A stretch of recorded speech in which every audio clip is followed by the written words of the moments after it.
This is a 2-minute review of the Sitivien ST107, a budget everyday carry knife that falls in a price range of around $20 to $25. This is a knife that comes in a D2 steel blade that measures 3.66 inches with G10 handle scales, a handle measuring 4.92 inches for an overall length of 8.58 inches. It's very comparable in size to a Spyderco Paramilitary 2 or a Benchmade Griptilian. So if you're somebody who likes a everyday carry that's not on the smaller side, but is also not too large, this should fit just perfectly for you as far as size. I mentioned that the handle scales are G10. The D2 blade with the Tonto style and the cutouts is not for everyone, but if you like that aesthetic, then this might be a good knife for you.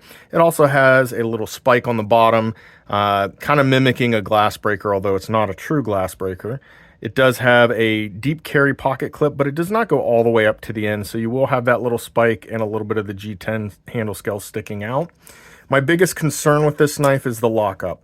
So this is a liner lock, but if you look at that liner, it does not look like that lock engages. It is engaged. I cannot shut it with my hands, but it doesn't look like it's engaged. And I'm concerned about how well it's engaged based on the fact that if you don't get a good flick out, you get this. You can see there the blade is just sloppy and loose. In fact, if I do it enough, it'll shut. It's not actually locking in place. It's just got all that wobble. Now, if you flick it out with some authority, it locks up tight. That's not a problem as long as you flick it out hard enough. But for some reason you don't get a good flick out, then you end up with this loose, sloppy blade that's not actually, the lock's not actually engaged. So for me, that's a safety problem. This knife is extremely sharp, shaving sharp out of the box, and I don't want that thing closing on me. It is very drop shut capable.